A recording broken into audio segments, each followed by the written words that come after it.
catalyst for collaboration, innovation, and a celebration of the transformative power of theater. Thank you very much, and once again, Akwaba. Thank you so much, George. Thank you. At this point, we now move into IFTR executive and official business. I would like to call upon our General Secretary in the person of Professor Mika Wagner to give us a very brief address.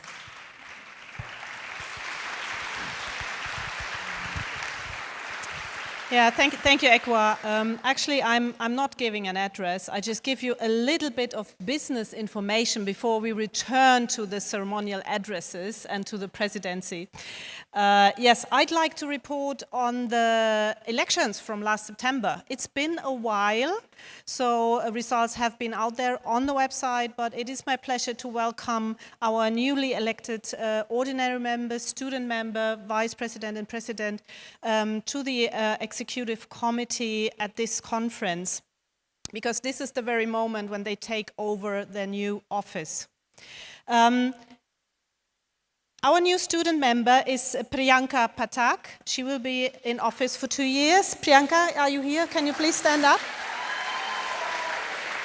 Where is she? Ah, here.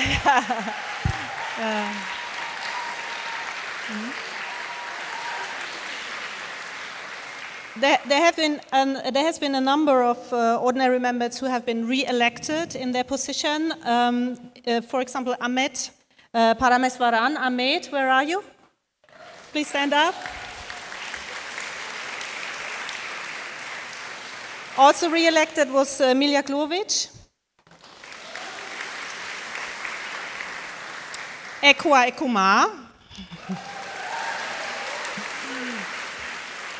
And new in the position are Jana Merson. Jana, where are you? In the back. Si Andril Pineda Tiatko. Patrick Lonergan. Patrick, hello.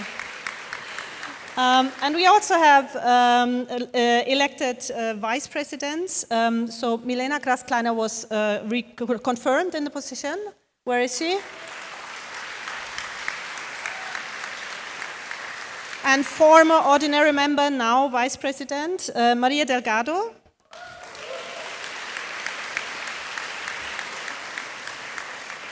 And it's my special honor also to welcome Bishnu Priya Dutt as our new IFTR president.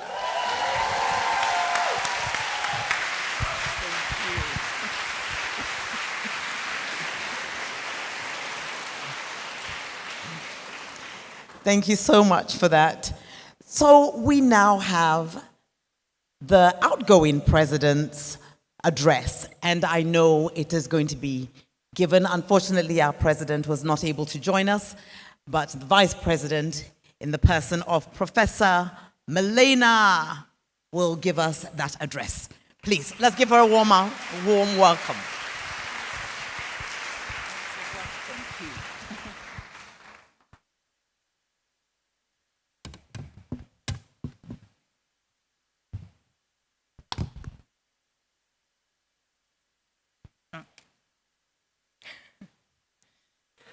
Before accomplishing my duties today, I just wanted to thank the provost of the university, the vice chancellor, the director, the president we have here, the dean of the faculty, for your welcoming words. And I just want to say that we are looking for this whole week ahead.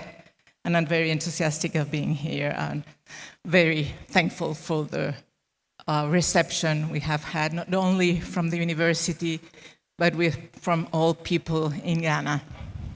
So thank you very much.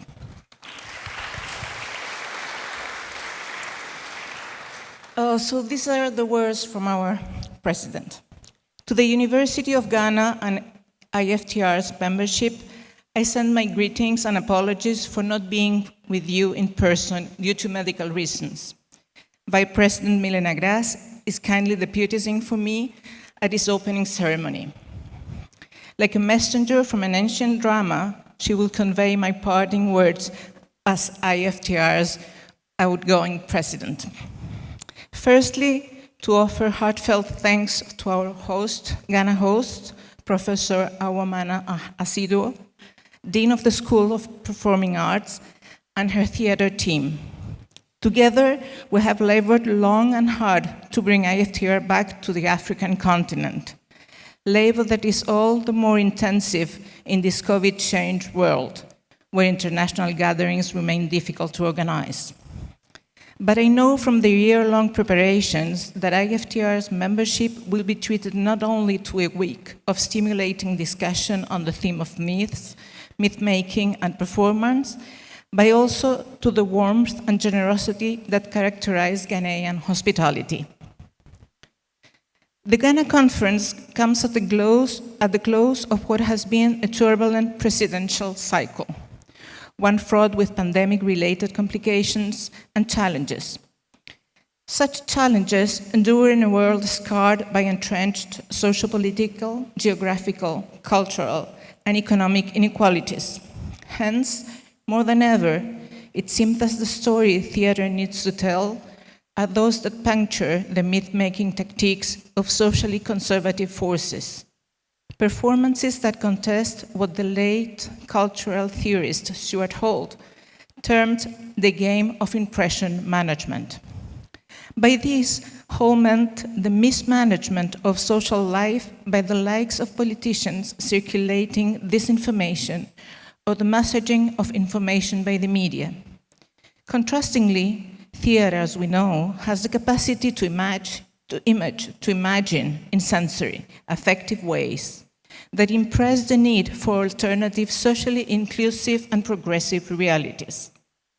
And I know from my decades of feminist theater research that such a capacity is often dependent on the demythologizing strategies. Further and importantly, as feminist, queer artists, activists, and former IFTR keynote speaker Lois Weber famously put it, if you can imagine it, you can make it. And if you can make it, you can change it. IFTR's annual conferences constitute flashpoints for imagining, making, and changing our discipline, given the Federation's commitment to internationalize theater and performance research through the exchange of knowledge. Are we there yet, as young children ask on long journeys? It's not there, but here, in the moment of listening and exchanging, that we can find pathways through the enhanced internationalization pathways that will doubtless emerge during the conference week in Ghana. Finally, related to the subject of exchange, it is my great pleasure, with the assistance of Milena, to hand over the presidential baton to Bishnupriya Dut, professor in theater studies at the School of Arts and Aesthetic, Jawaharlal Nehru University, New Delhi, India. For many years, Professor Dutt has been an energetic force within and for the Federation. She has worked tirelessly to grow India's IFTR membership to the numbers we see today. She has proved a sustaining and lively participant in the Feminist Working Group and has engaged in many theater research collaborations committed to internationalism, and most recently, during her term of office as Vice President, she has diligently overseen IFTR's community of new scholars. On a professional and personal level, I deeply regret that I cannot be in the auditorium to experience this handover moment. But through the auspices of Milena, I invite you all to welcome Professor Bishnupriya Dutt as IFTR's new president, a president who embodies the federal values and collaborative ethos of our organization. Professor Bishnupriya Dutt, the Federation greets you with a hugely deserved presidential welcome.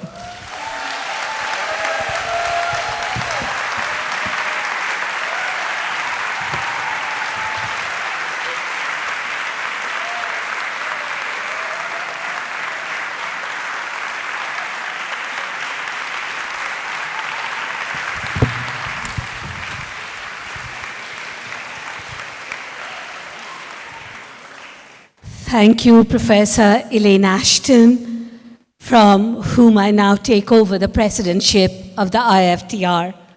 Professor Milena Grass, warm thanks to you.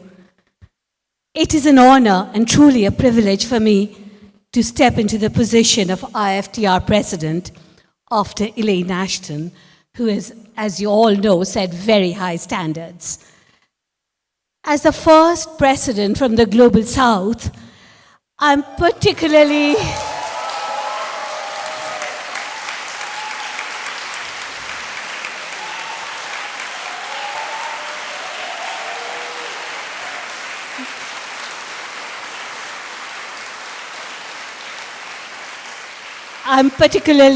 privileged that my presidential cycle starts in Accra, in Ghana, in 2023. Africa, particularly Ghana, is special, and the IFTR has been for many years trying to come back to Africa, a dialogue initiated by the ex-president, Professor Jean Graham Jones, almost 5 years ago. And thanks to Ghana colleagues, to IO, ECWA, to the university, Madam Vice Chancellor, the Provost, and for all the students and faculty here to make this possible.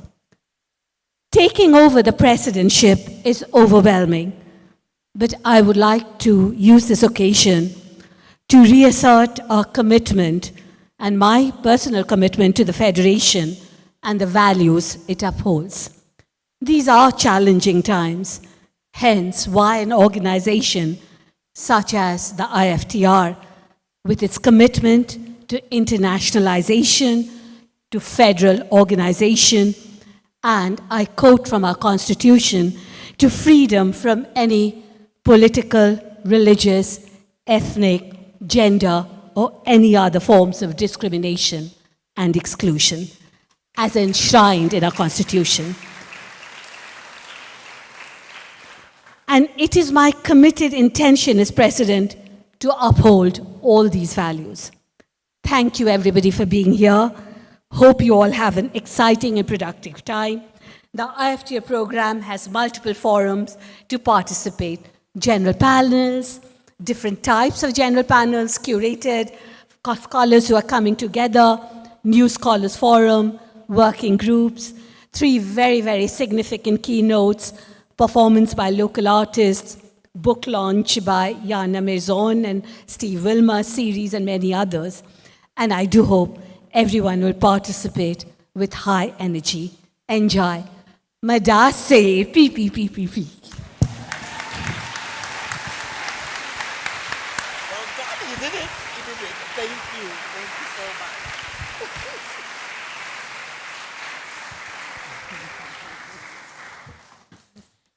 much. You left your plaque.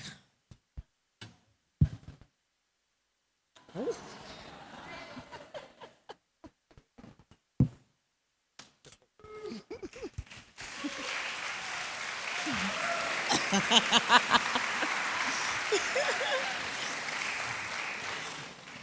We move on swiftly to the new Scholars Prize Subcommittee Chair, who will talk to us briefly about the new prizes that have been won and introduce the winners to us. I introduce Maria Delgado, please, the chair, current chair of the new Scholars Prize Committee.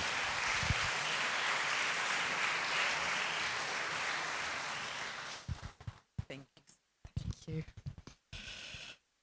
Colleagues, welcome. Ekwa, thank you to you and the wonderful team here for making us all feel so welcome. We would really like to thank all those who entered this year's New Scholars Prize competition. We received 19 entries for the New Scholars competition.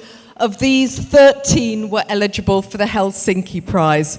The standard of this year's entries was so high. The Federation really is in good hands in terms of the future.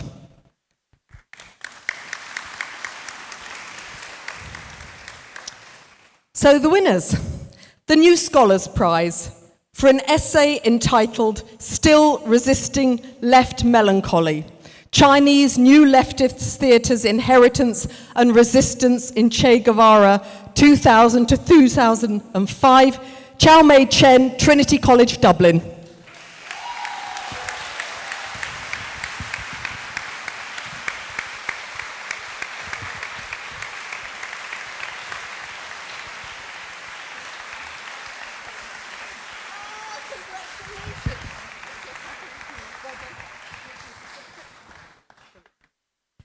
Some extras as well.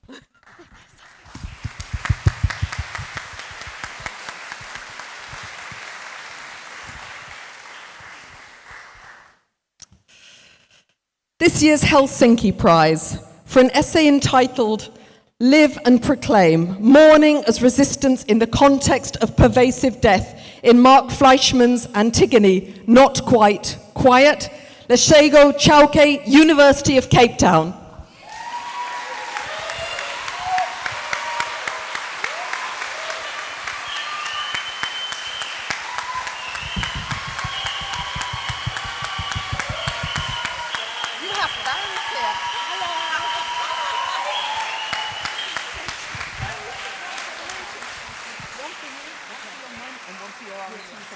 Congratulations.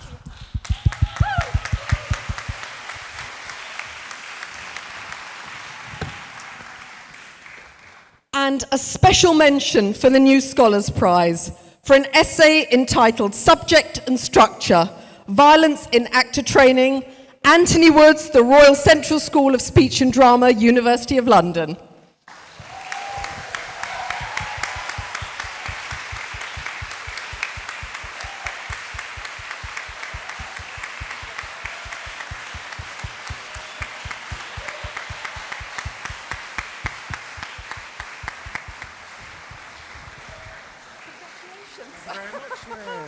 Shake hands. Well done.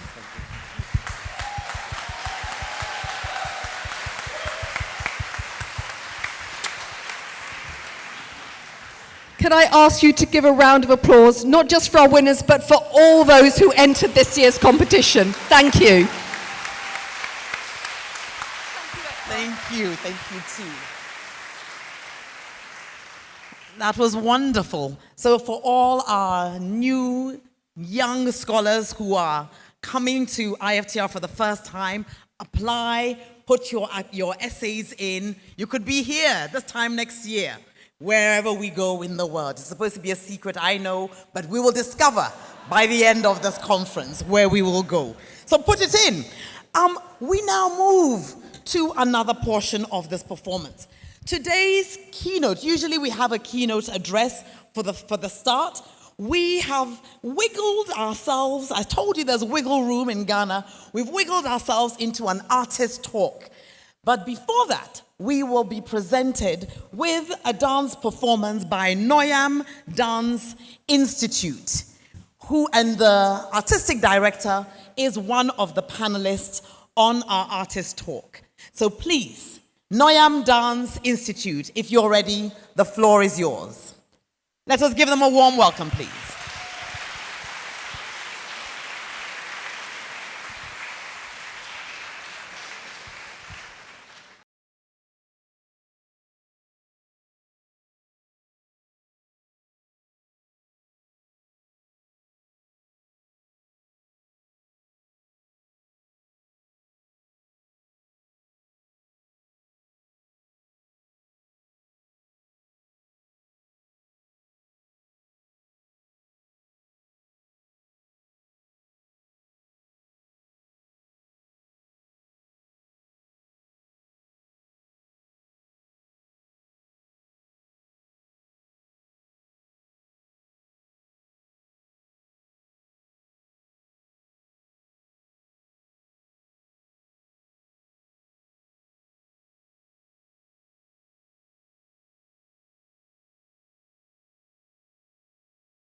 Hello? Oh, it's working now.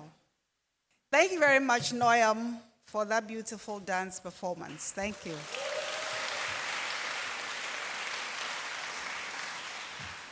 So it is now time for our round table, but we've been sitting for some time.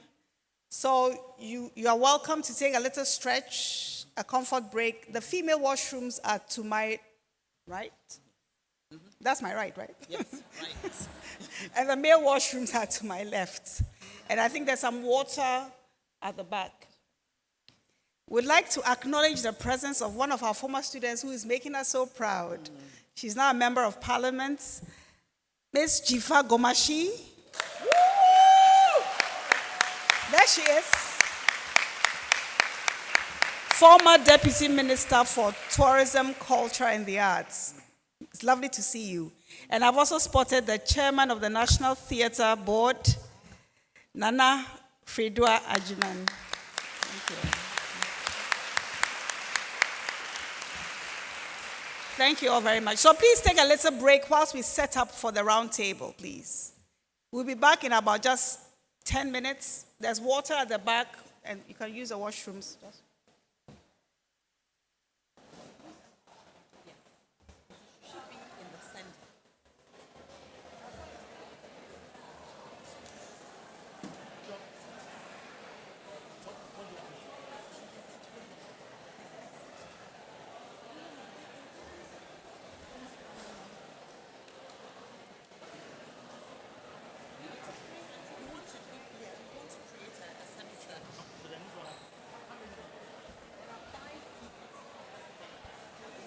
Hello, hello, hello, hello, hello, hello.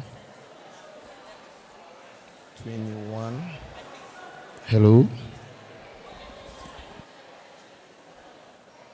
Hello, hello. 21.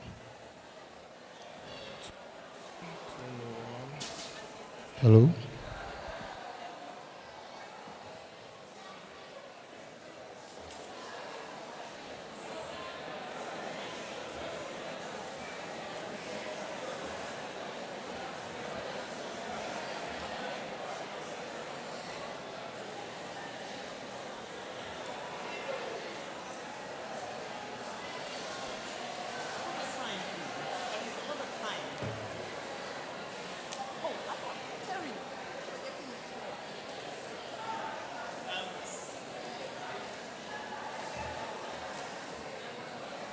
There's two. Only two microphones. 8 minutes to 4. Sarah's getting something. They told me that there was enough.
Hello.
Hello, please let's get back in. Can I invite all the artists on our panel to come up stage? Nitete, Dinah Hobson, Shirley, is Shirley here? Shirley Frimpong Manso.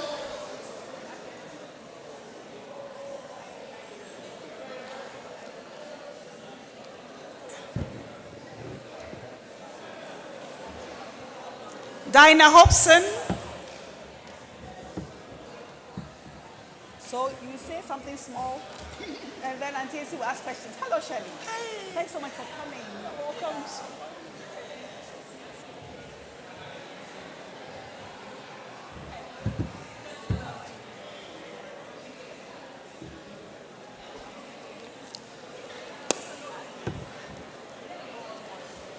Hey, Bernard.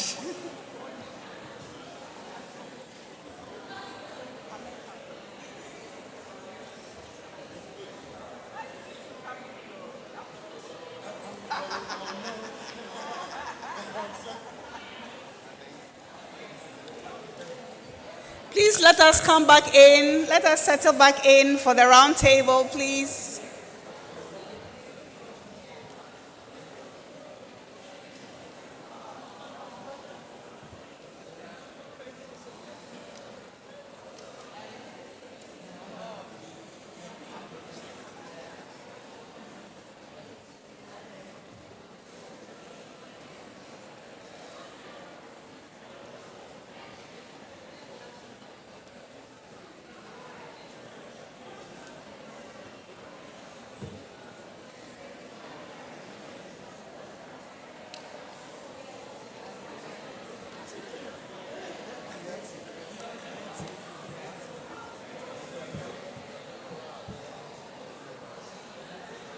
Please come in and settle for our round table.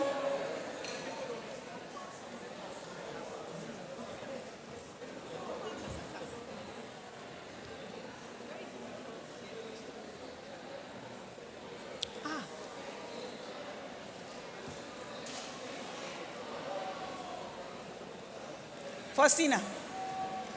One go pian one to one brand.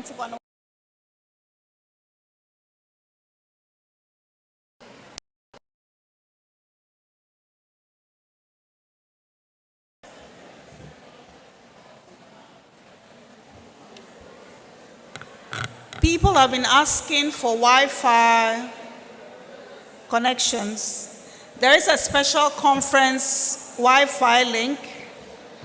IFTR. IFTR. Oops.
perspectives on mythology, women writing Africa, West African in the Sahel. She's a former deputy minister for tourism and culture and higher education in the Republic of Ghana. She has served on several national and international boards, including the Ghana Commercial Bank, Open Society for West Africa, the Commonwealth of Learning, and the Board of Trustees of the Voluntary Fund for Technical Cooperation of the United Nations High Commission for Human Rights. Sutherland Addy's civil society activities lie in the areas of higher education, girls' education, children, Pan-Africanism, culture, and public space. She's currently the chairperson of the Forum of African Women Educationists, Ghana, Afram Publications Ghana Limited, and the Panafest Foundation. And Panafest is a festival of Pan-Africanism that opened today. Yeah, so for those who are staying a bit longer, you may want to check out the Panafest program. Her awards include Honorary Fellow, College of Preceptors, UK, Honorary Doctor of Letters, Winneba, Excellence in Distance Learning, Commonwealth of Learning, and Tourism Icon, Ghana Tourism Authority. We couldn't have chosen a better person to moderate this panel on myth-making, the stories we tell. I've turned it upside down. Wriggle Room. Yes. So Auntie AC, as we all fondly call her, welcome. She will briefly introduce the other panelists, and we'll take it from there. Thank you very much.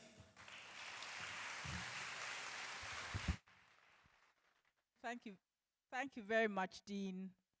And thank you very much, all of you, for being here. I want to say before I get on with what I'm expected to do, that I've never,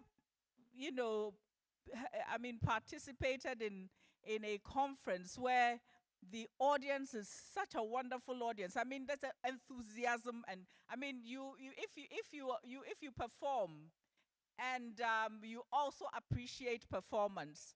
That's just wonderful. So you're a beautiful audience, and we are very excited to have you here. We have on this panel several distinguished individuals who are icons in their own right.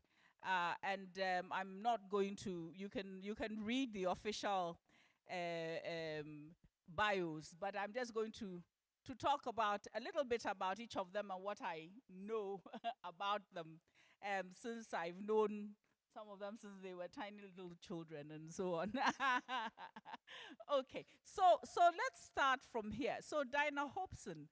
Dinah Hobson is a renowned gospel artist in Ghana, and she has come out with several hits that people meditate to and dance to and listen to.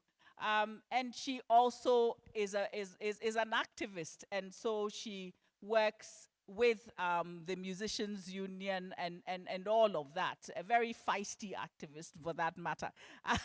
So we'd be hearing from her about her work. Now, Nitete is a dancer. He is managing and leading and directing the Noyam group that you just saw. But he also does all kinds of things, photography and various things like that. He has a very innovative approach to dance, and so we want to hear from you how you got here. I hate to do this, but we must also acknowledge his father, Ni Yate, who, if he had been alive, he would have been here with us. He was just the most wonderful choreographer that we had contemporary. So dance from the roots and also he himself adding to it. Then we come over here to Chief Moomin. Chief Moomin is an amazing and persistent young entrepreneur in the arts who puts everybody else to shame for stopping. No, it's you do. I mean, for not, you don't get frustrated, you keep pushing. And Chief Moomin is a spoken word artist, but he's also now become a playwright and an entrepreneur. I mean, he's just wonderful, and he has put together, two major productions that try and deal with the big picture. I'm sure you talk about it yourself. But how you got yourself there is what I'm interested in, and why you haven't given up is also another thing that I'm interested in. Okay, so we have Shirley Frimpong Manso. Now Shirley has broken the mold and just gone forward into commercial film making, and boy, what a breakthrough she has made. She's not somebody who you see a lot of on social media and that sort of thing. I mean, you must tell us how you keep your privacy. I've always wanted to ask you, so I'm asking you in front of everybody. But she has managed to do her work, set the standards, and come out with hits and hits and hits. So we want to hear from you how you do your work. And then, of course, we have Bernard Akwe Jackson. Now, Bernard Akwe Jackson, if you talk about people breaking the mold, he's an artist. He's a lecturer in the University of Science and Technology, but he also does performance art, and this is not a very common thing in Ghana. And so it would be interesting to hear how you are cultivating an audience for this performance art, and what motivates you. So, ladies and gentlemen, you have a wonderful panel of people who have taken time off to come and share with you their work, but they're out there, they are persevering, they are trying to break through, and they don't give up. These are some of the what I know about these people. So please give them a round of applause.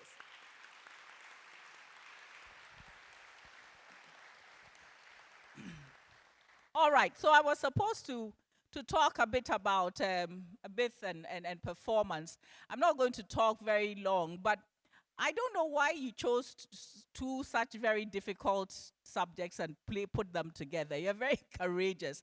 Because, performance has leapt out of the arts and gone into management and all over the place, and communication studies and so on and so forth, so that it's become a very, very broad area. And it's getting hard to define. I would be interested in seeing how those of you who are researching in theater are making a claim to performance, because it's no longer restricted to putting on a performance for an audience. I don't know. We need to talk about this, because that for me is one of the interesting things about this. And also, you go for myth.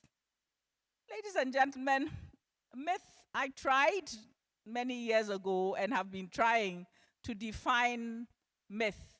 And I have not succeeded, and I don't think anybody else has, because there is the tendency to anteriorize myth and to restrict it to storytelling and narrative, and to restrict it to some time in the past, in the past, where sometimes we even have a situation where societies which admit that they have myths are seen as being, if you like, primitive and so on and so forth.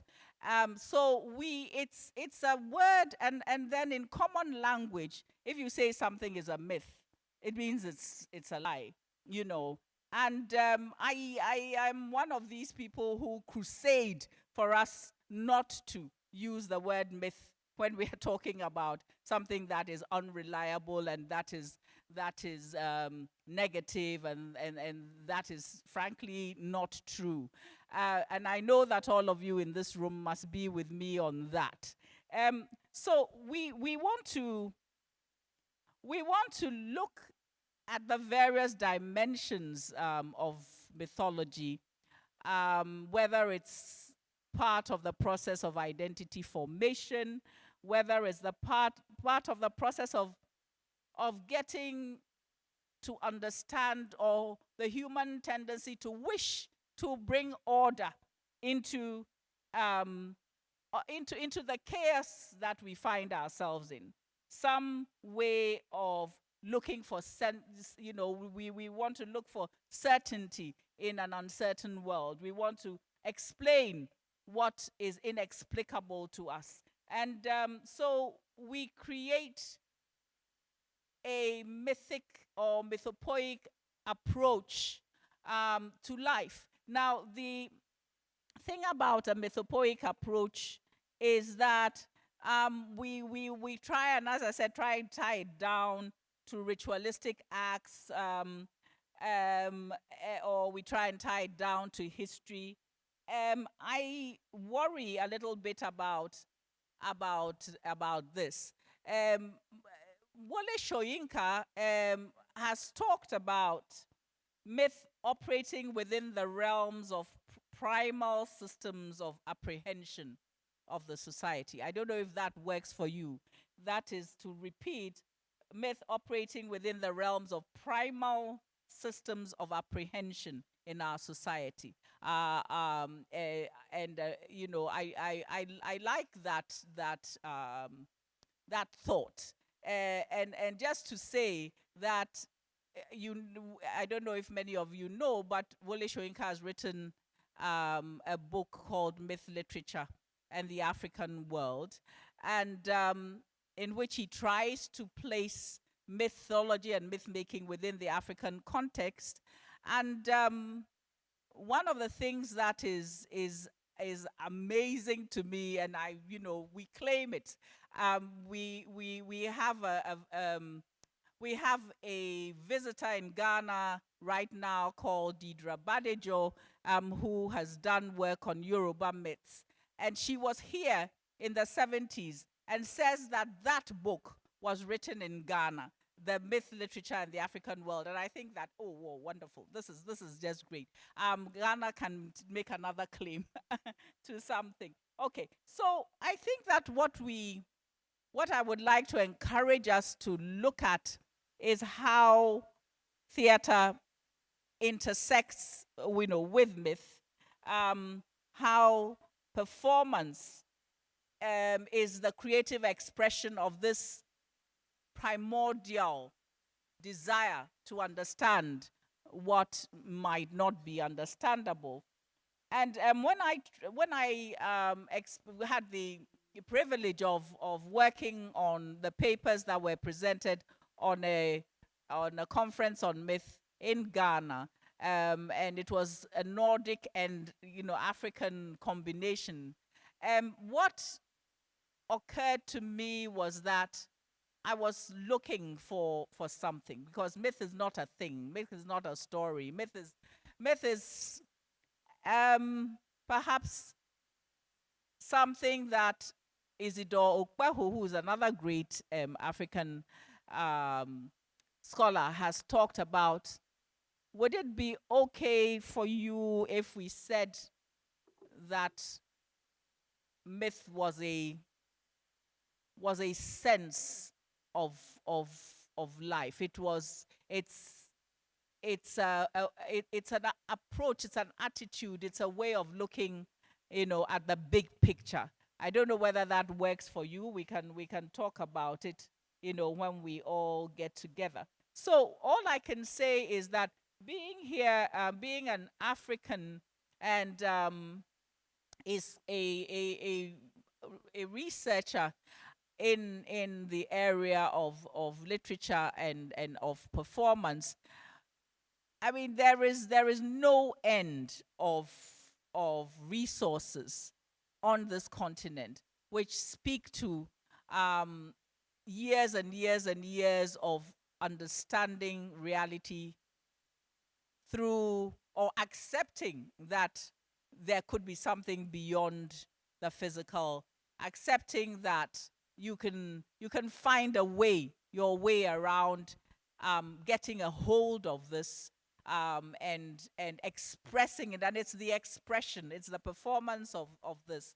It's the need to create an identity and the tools to create that identity that fascinate me. So I, have taken the advantage of being the one to chair this, to impose my ideas on you, and that's what chairpersons do sometimes. But but now I'm going to let the artists that have agreed to come here share a little bit about their process and how they match performance with myth making, with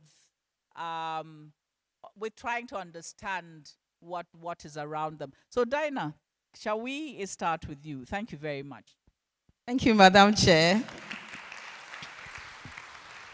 Thank you. And in the beginning was the Word, and the Word was with God, and the Word was God.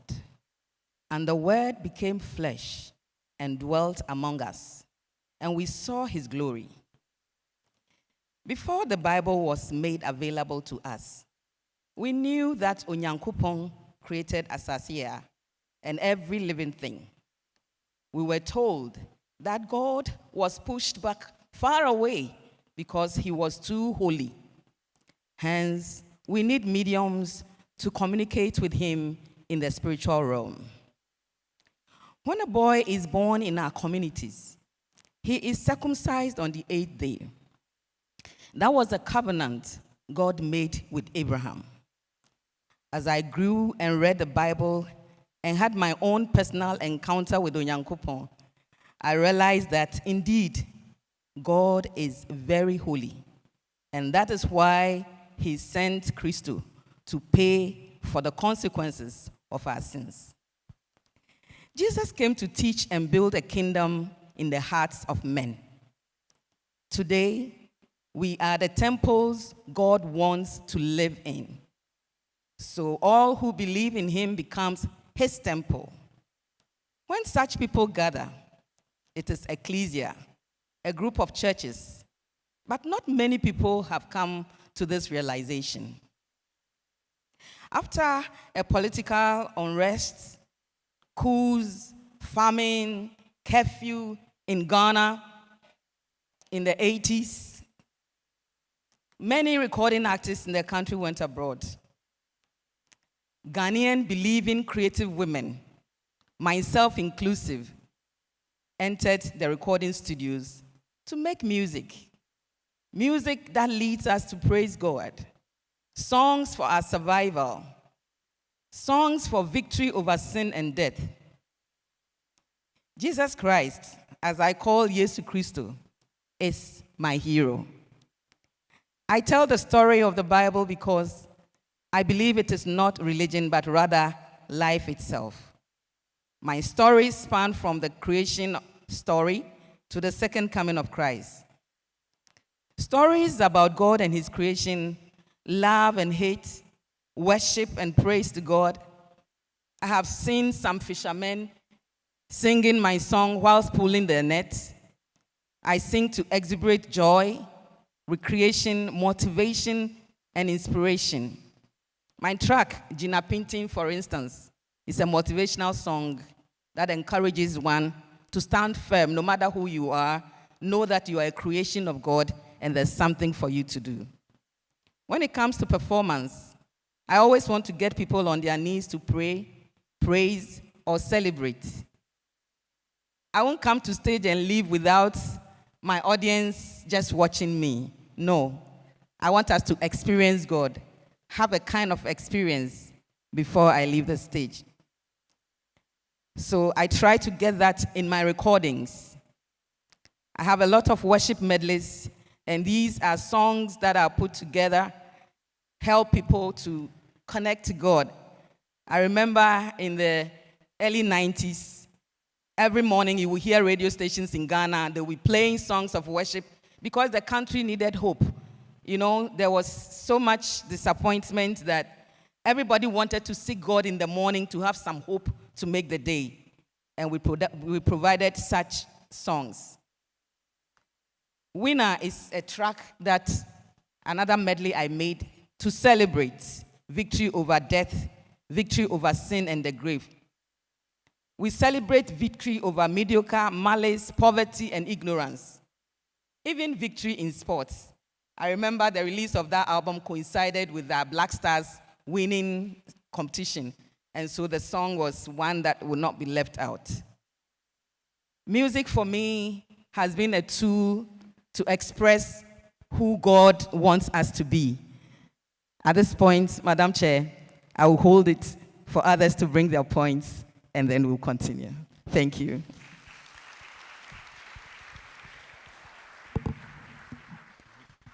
Okay. Ago. Ago. Ago. Twa, no manyaba.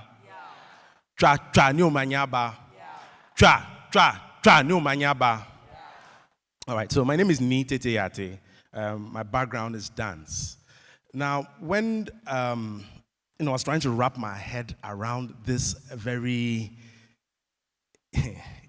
deep theme for this event, I kept trying to look at this with respect to time, because I was looking like the materials I was, coming across was looking at the idea of myth with regards to time, something happening in the past.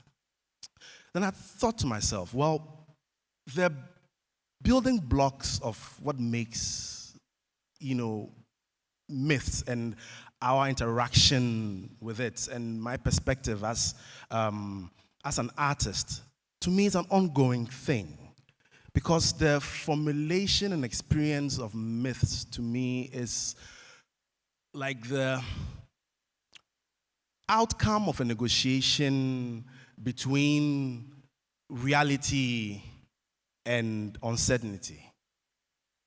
Because when you look at our myths, it's certain bits of information that we try to make meaning of. Because we have to realize that our experience and the way our brain perceives reality is not able to do a negation. For instance, if I say, don't think of an elephant, what's the first thing you do?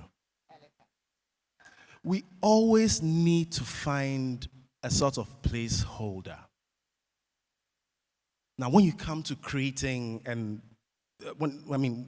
how I perceive putting things together, at each point when I'm creating, especially taking from abstract ideas, and I always say we are the closest to God as artists because we create something from nothing. At the point when I'm negotiating the creating of nothing from nothing, it's a reality from my point of view that I'm putting across. Now, when that work is rendered, it is going to be you negotiating your reality with information from the work you are seeing to construct what your personal reality towards that work would be, if it's making any sense here. So to me, myth is an ongoing process. It's the totality of what information we have at hand regarding what it is we're trying to look at. It's our perception of what that future might be. And then the outcome of that becomes what our lived reality, is. So this is how I look at myth when it comes to my creative process and putting things together. It's not a reality for myself, but it's a shared reality because each time each person interacts with it, they create a myth about that work that they experience. Thank you. Thank you very much, Chief. Prof, thank you very much. So I'm a poet and a playwright, and a lot of my work has to do with history and heritage. A lot of my poetry performances, a lot of my plays in Ghana. I'm known for two major productions, a heritage theater series, Wogbajeke, which was my attempt to reenact the history of Ghana through a series of spectacular theater productions. And then my recent project at Mansa World, which is looking at broad African history, but starting with the histories of the Sahel, Ghana, Mali, Songaya. And so I deal with a lot of historical material in my work. I mean, about 80% of my work is research, 20% is assimilating that research and reproducing new material. And in dealing with history, you have to deal with some of these questions, about facts and fiction. My background is also here at the School of Performing Arts. I had the rare privilege of studying under Professor Martin Owusu, one of our greats in the theater department, and then in the English department, Professor Kofi Anyudeho, who is here with us. So I am very well grounded in terms of my craft, thanks to the great scholarship I got here at the University of Ghana and at the hands of all my professors, some of whom are here. So please show them a round of applause. They've done a lot of work in training us.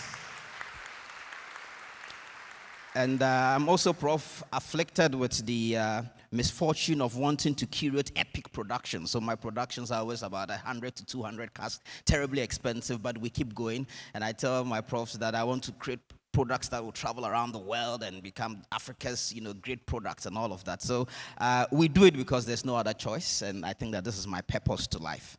I approach my work, based on two major concepts, the idea of duality. One, the artist. Who is the artist? The artist as a reflection of what has happened, so you tell people what has already happened, you show people who they are, but also the artist as a projection, alluding to what my brother Niati says, you show people what they can be, or you show the future. So you reflect, but you also project, a concept that is well encapsulated in my prof's work, memory and vision, that you deal with memory, but you also deal with visions. So and I understand that role that I play as an artist in showcasing what has been, but in also showcasing what is. And I understand that there's a great responsibility that places on me, right? So yesterday's people are today's ancestors. Today's people are tomorrow's ancestors. So whatever I decide to produce today, some people in the future may hold it as in high regard. Some people may create myth out of that.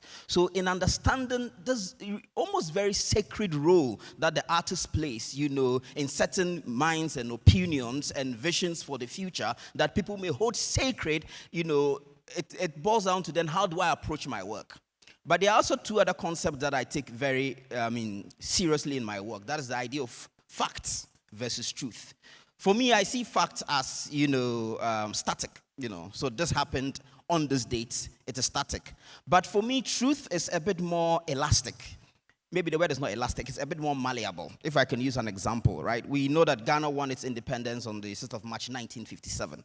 That is a fact that, if you are asked in an exam, that is the answer you have to reproduce. But if I tell you that Ghana won its independence on the 28th of February, 1948, for me, that is truth. Truth in the sense that, yes, it was not the day that we put, the pen to paper, but the 1948 riot happened, which, catalyzed the whole independence movement and led to Ghana's independence. Someone can say Ghana's won its independence when the first political party was established in 47 or 49, So that for me is truth, because it allows for nuance and it allows for, a very expanded, vision of what the reality is, as against saying that Ghana won its independence in 1957. So when I think of myth, I think of facts and truth coming together. That a story may start from a very simple, factual, line, but over the years, as the story is retold and passed on from generation to generation, each generation would add a degree of their truth, their imaginations, or their reality to it. And now let me just give a direct example of how I'm dealing with this in a script I'm writing. So my second production in the Mansa world deals with the story of an African king who supposedly launched 2,000 ships, not Dr. Faustus, across the Atlantic, to discover the new world, Mansa Abubakar. The report we have of this comes from Mansa Musa, his successor, who says he became the Mansa or the king after his brother, some say his uncle, launched these ships to discover the new world and never came back. That is what is reported, by the historians, as he said. But there isn't a lot of historical materials, even though some scholars like Setima have written books that shows, African connections, to America and all of that. It is not a field that is very popular currently. So some people may just dismiss it as myth. So in trying to tell the story in my second play, where there's not much historical material to rely on, or even understanding that this is a very contested history, how do I approach the writing process, and how do I approach reimagining, the stories that I'm telling with this particular, facts that we have from Mansa Musa. So for me, it is the idea of truth. It's the idea that even for Mansa Musa, for example, to have the audacity to claim that his predecessor, embarked on, a journey across the Atlantic, for me, tells me something about the people. It tells me something about a nation that was first powerful enough to be able to launch such, an expedition, because he himself went across the Sahara, some say with a caravan of over 60,000, right? So if, he can achieve such, a remarkable feat to go on his pilgrimage, when he tells that story, in the context of the people listening, it will not, sound fantastic that his predecessor of this powerful African wealthy nation could have launched such an armada, if you like, in quote. So it tells me something about the people. So in writing my story, how then do I reflect those people in my work? So for me, this is just, just a minute example of how I try to deal with, fact and fiction, and as well as myth. But I always go from the idea of responsibility that, yes, I know I'm creating for the future, and I am only adding on to what others have done. So I should be responsible enough to ensure that what I create, whatever ways that people interact with it, would serve, one, to edify them, to empower them, and to give them a sense of who they are as a people and where they are coming from. Thanks, Prof.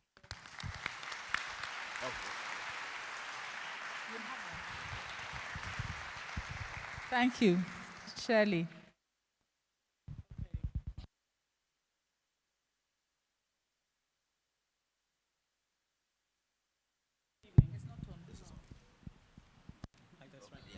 Hello, good evening.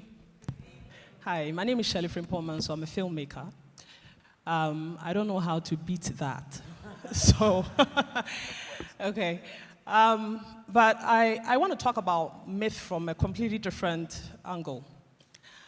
I encountered myth from when I was a child. Now, as artists, I think there are quite a number of myths about us out there.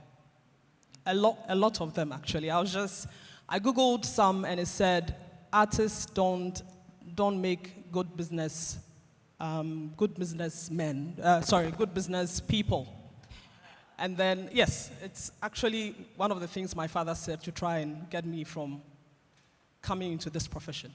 So from a young age, when I wanted to do this, I encountered a lot of myths. My father wanted me to be a lawyer. My mother was supportive right from scratch. Maybe secretly she was hoping that at some point I'll see reason, But for me, that is what myth means to me. And I realized that growing up, I had to sort of make an effort to debunk these myths. And so I did not want to do what was normal. For example, I got to understand that perhaps for a female to be the protagonist for a story may not sell as well in the cinemas compared to a male protagonist. And so even as I wanted to be able to tell a different kind of story, using females as my lead characters, I had to work extra hard to be able to debunk this myth, which meant that I needed to tell the stories that people wanted to see, but not only because they were being led by females, but also because it was something that cut across. We're dealing with a lot of myths, even from working from these parts as artists. Okay, when I have gone to international festivals, across the world and stuff like that, there's this notion that perhaps our stories are supposed to be merely show poverty,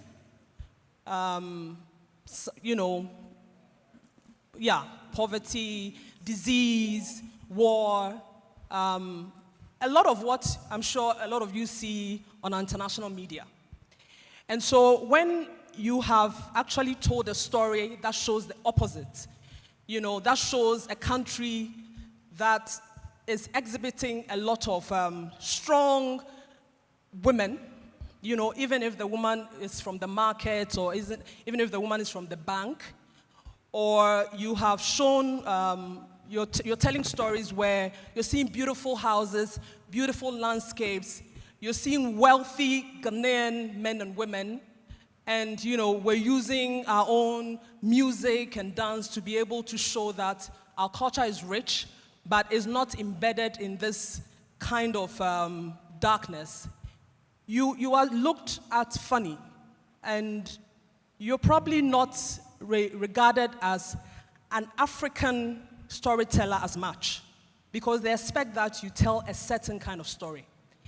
And so for me, it is, I think, as I've gone on, I've come to realize that myth is not only about what I have to debunk, but also about the unknown. It's about being able to tell a different kind of story, being able to show people that there's a lot more to us than what is perhaps expected out there. Thank you.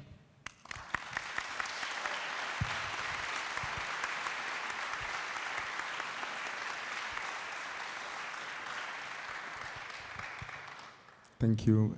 Good evening. My name is Bernard Akwe Jackson, which is also a mythical name, isn't it? Even though it's my real name. My process particularly likes to deal with the secular, because I think strongly that our modernity, which actually launched a lot of nation states, has a certain complex layering on us. And so this is how I manifest my work. It's aware of history, it's aware of the present, and it speculates into the future. But just so that myself and the public does not remain complacent, I intentionally turn things on their head. And for me, I think this is myth-making, particularly because we share a certain contemporaneity with the uncanny, something that we must all figure out. And I think it's our lot as a people then to figure out. So I'm inspired particularly by my everyday, and I was glad to read Atukweson's abstract, also is interested in Trotro signage.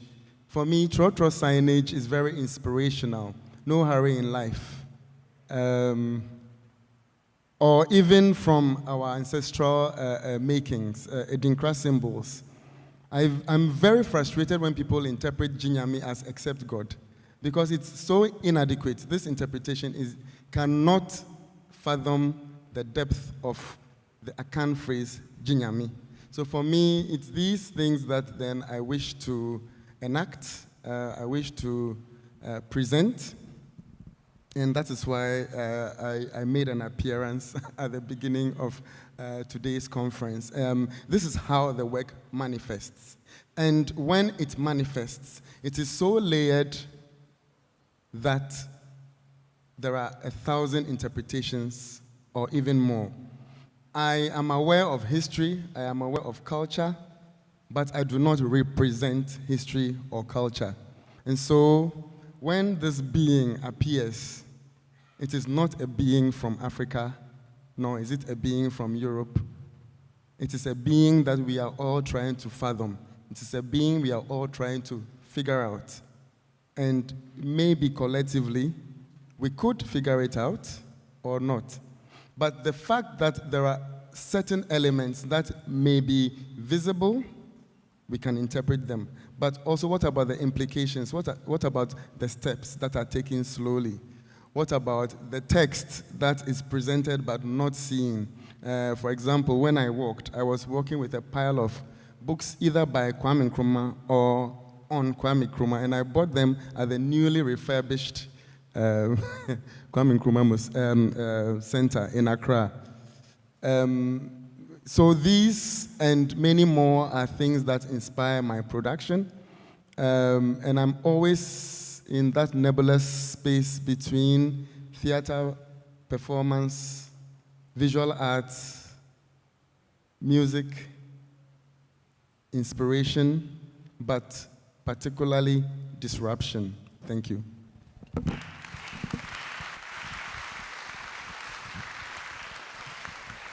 Thank you very, very much for sharing your process. First of all, let me ask if any of you want to ask anybody here anything. Do you want to ask your colleagues something? Then I go to the floor for a moment. Anybody? Okay. All right. Okay, it will come. Yes. Okay, so colleagues, we've heard this, and I'm sure each and every one of you has a process that you go through, but these processes that we're experiencing now, this afternoon, are from within an Ghanaian contemporary context, and obviously, something has come to your mind. Good. And obviously, you know, the context will definitely color the way that we do things, and our visions for the future. But yes, Chief. Yes, and it's to Shirley, because we need to give her.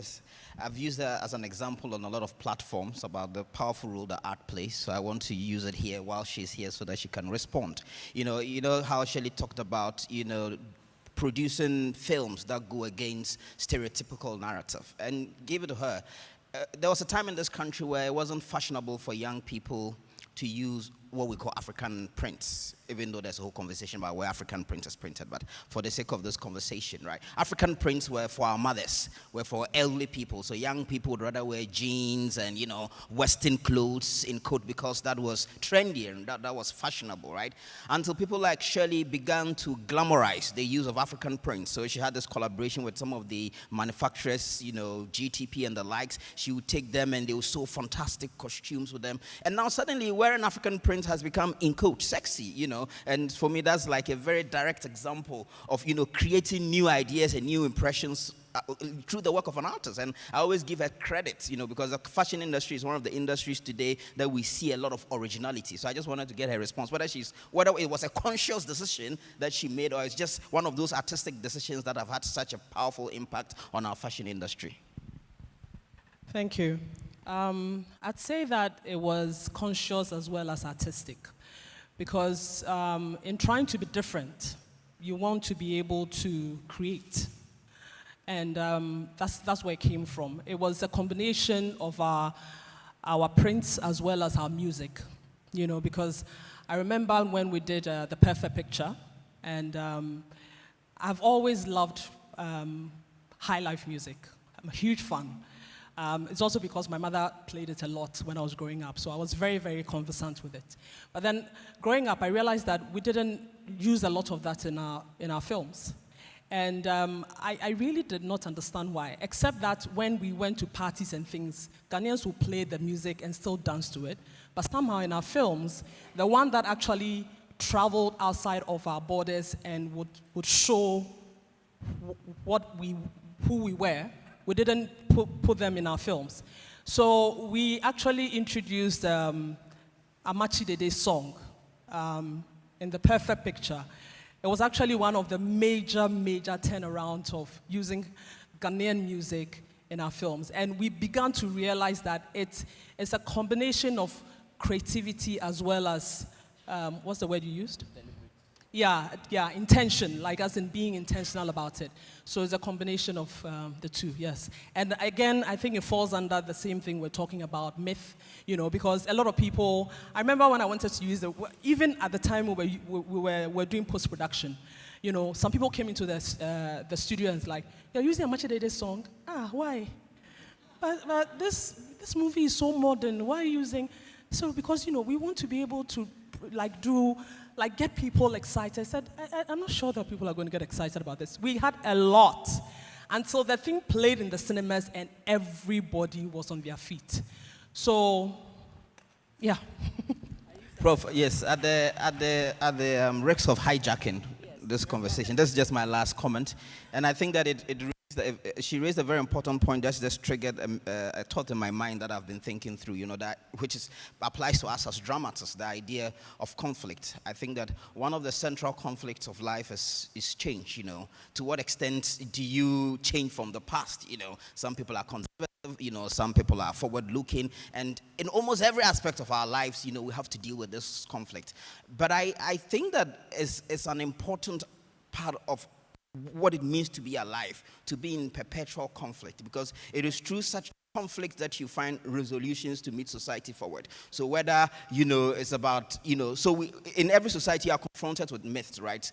And then there's always a conflict about what is real, what is fantasy. But it is in engaging that conflict that we're able to, in fact, develop new realities. I mean, for example, a very controversial topic in our society today that we're in conflict with, is issues of sexuality, which we are currently dealing with, and there's a huge conflict. But it's only through such conflict that you can find resolutions. So I just want to say that conflict is good. Each generation will be presented with it myth, and some we would debunk, some we would uphold. But in that process, we keep making progress, hopefully.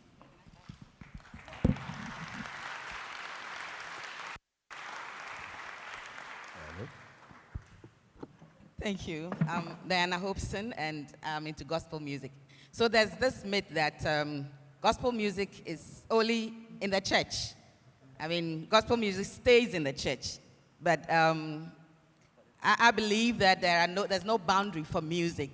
And so once it's music, it has its role, it has its relevance, it has its use. So I remember some years back, I was in Holland, and my promoter told me I was going to sing somewhere. Of course, in my little mind, I still thought it would be either a church setting or somebody's wedding or, a birthday or something. And here we got to the place, and it was a nightclub. And it was a Valentine's Day.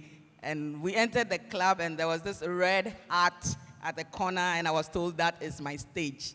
You can imagine how I felt. I had to learn and unlearn and prepare myself to meet my audience. And I went on stage, gave them what I know best to do, and they were touched. Sometimes you think that there are places that certain things should be. I mean, in theater, you do a particular production, and you may think that, it's for this audience, but you realize later that other people also get to use it, even different from what you were thinking about. And so the audience always will add value to what we give out. And so when I go to the studio, I'm very open. And whatever I'm presenting, I do my best to give it out in a way that if I'm not around and it's only being played, people should still get that mood and get something from it. And if I'm doing it personally too on stage, it also takes and even more, to make it relevant. Yeah.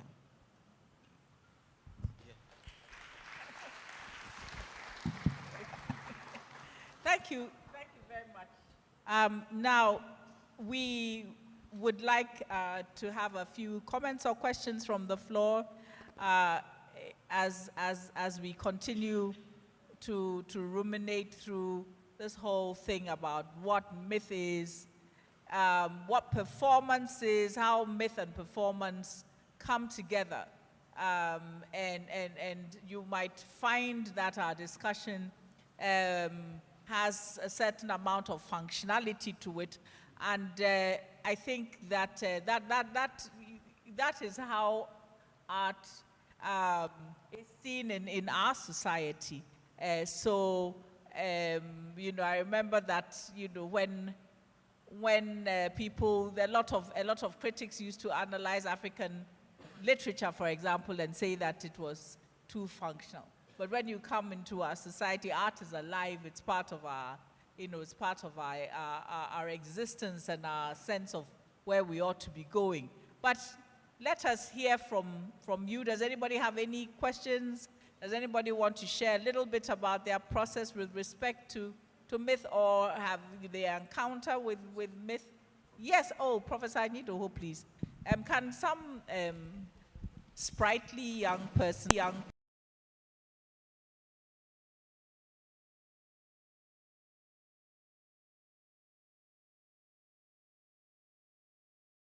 the panelists, starting with the chairperson, for sharing what they have made available with us.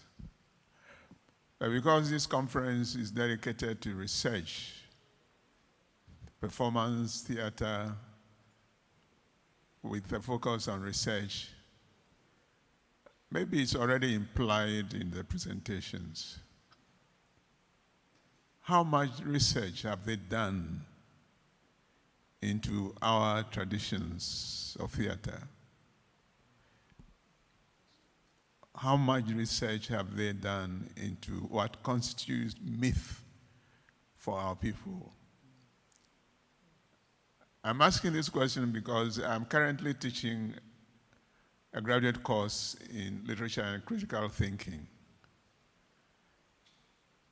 And exactly about 4 or 5 days ago, I was engaged with a class on myth. And I asked them, what do you know about your own people's ideas about how the world came into being? Unfortunately, none of them has bothered to ask, and so they don't know. It would seem as if our people have no idea that they have expressed about how the world came into being. But I had circulated to them a very short narrative piece from the Fulani, as we call them. Some say Fulfulde. At the beginning, there was a huge drop of milk. And Dundari came, and the milk created stone, and the stone created iron, and the iron created fire, and the fire created air, and the air created water. Then Dundari descended a second time, and he took the 5 elements and turned them into man. But man was proud, so Dundari created blindness, and blindness defeated man. But blindness became too proud, and Dundari created worry, and worry defeated. And then it continues, and I said, so what did... By the time we finished, it's a short piece. When we started analyzing this piece, it became clear that the Fulani story about creation is very rich. It is scientific. The 5 elements that created the human being, when you start analyzing it, but the human being is also what? A moral being. So when pride set in, there is always something to defeat something that became too proud. And I'm asking, have we tried to find out from our people what their ideas about certain things are? So I am aware that that is exactly what is stimulating some of the panelists. They have already implied this in there.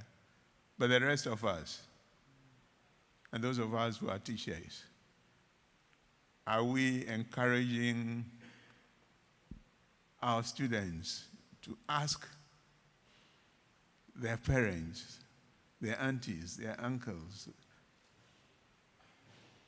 their ideas about what? Ghanaians say that this world in which we live in it. If we are not encouraging them and we ourselves are also not telling them anything, are we surprised that one group of people's story about how the world was created has become the only valid one? So thanks to those of you who are trying to offer us alternative ways of what? Who are saying, some people say this is not possible, but you say, no, let's dare it and see whether there isn't something beyond what our physical eyes can see. Thank you.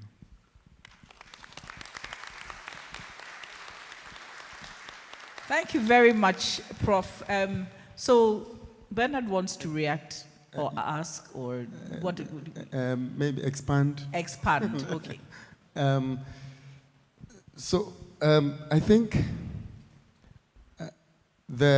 for example, the people, who are our people? I think it's a very important question to ask. So that as complex beings, we even then know stories that are complex. For instance, I said my name at the beginning, Bernard Akwe Jackson. So anybody would think, in the Ghanaian context, I am Fanti or Gan. I'm neither Fanti nor Gan. I speak Fanti, I speak Gan. My father is Basari and my mother is Ewe. But also the strangest type of Ewe, because my mother is from Kpando. With all their surnames, Akan. My father and my mother met in Kumasi. I was born in Accra. And then I grew up really in Botswana. My wife is Zulu. So these are the people that I share ancestry with. I speak German, as well as many other Ghanaian languages. And so for me, it enriches my experience. And this is one of the ways in which I get material for my work. For a while, I like to sit in trotros, particularly at the back. A trotro is the local transport. It's very efficient, if it must be efficient, but can be also very annoying. But I like trotros for quite a journey, so I would go to the last stop.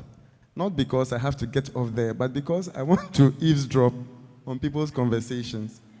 Since I understand a lot of languages, people tend to speak loudly in their various languages on the trotro, on the minibus. And I would pick something from here, I'll pick something from there, and then these things become personages or characters that I embody, or become questions that appear in my questionnaires that I administer at my art events. And so, yes, it's great to be aware of your people, but particularly your expanded body of people. And I take these ideas particularly from Kwame Nkrumah, who suggested that, for example, an African personality would have to be invented. We cannot have an African personality dropping down from the sky. It is colored by the indigenous ancestry. It is colored by the Arabic invasion. It is colored by the European rape of the continent. It is colored by the fights for independence and the stories or histories that have been silenced And it is colored by our current experience of the digital, where suddenly something that somebody thought in a room somewhere becomes public breakfast or public lunch. And so these are the things that inspire my making. And I intentionally find, because I'm also a teacher in the university, I intentionally find ways in which to challenge learners under me. I don't say under me, actually, with me, because I deliberately find ways in undoing the oppressions that we have endured as a people. One of the ways I have done this particularly was I was given the task to teach still life painting. But for me, I thought that, okay, that is just an excuse to let my students experience history and also invent a future. So I asked them to choose groups. They belong to groups that were named after Ghanaian, actually no, international groups. So I had a group that was Wulome, and then I had Osibisa, but I also had Abba and Bonnie M. And these groups then had to listen to the music while they were drawing or doing research, so that they appreciated, because all these groups are the disco generation groups. So I wanted them to be aware that whilst ABBA was famous in Sweden and the Western world, Ulome was causing trouble in Ghana with their songs. And they didn't have to learn it from me. They had to find out these things and then, through their still life, present work. And these ways we can invent myths together. Thank you.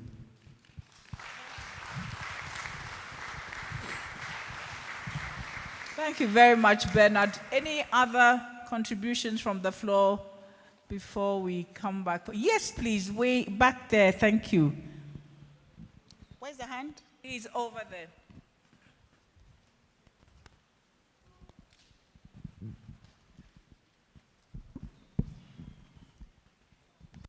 Madase, thank you. My name is Patrick Bayele.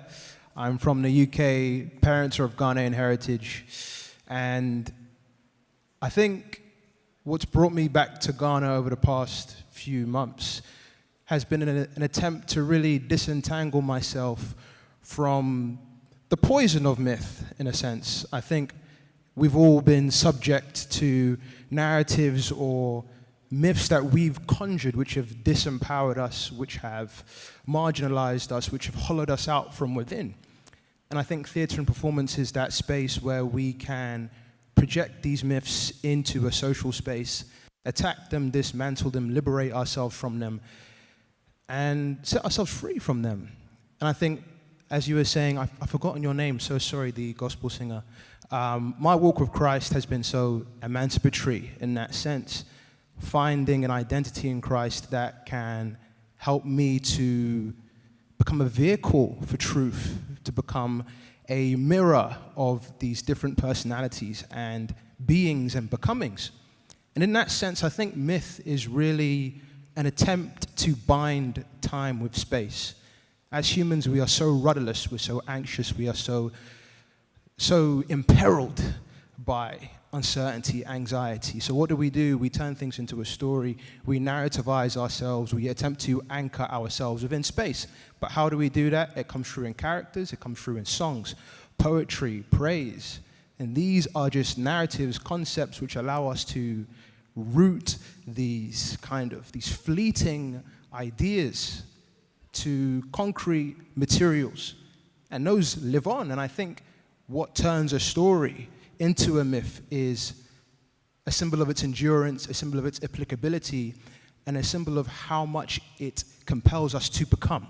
Those stories which vanish, they are no longer myths because I suppose they didn't have that driving power, that impetus they didn't bind time and space strong enough. I think that the message of Christ is inspirational in that sense because we, as you were saying, as we have been saved through the blood, suddenly we have become eternal.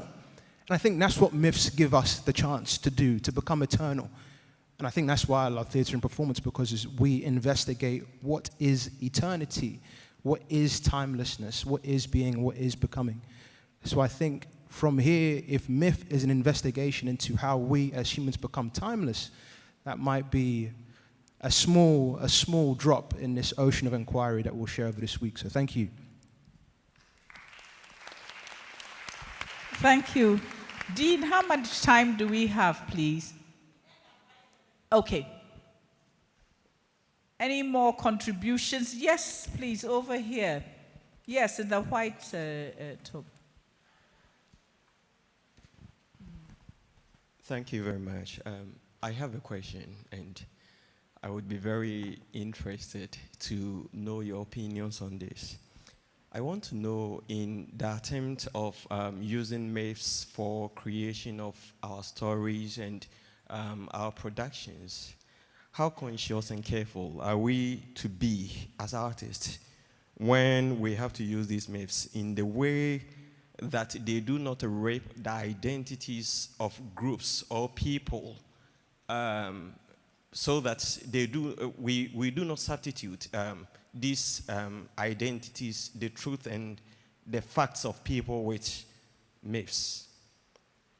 I am basing this on an argument that Professor Baruka made against Peter Brook on how Peter Brook interpreted the Mahabharata, and how he argued against some of these interpretations, and how this, in intercultural theater, how this is seen as one of the great issues that ever happened in intercultural theater.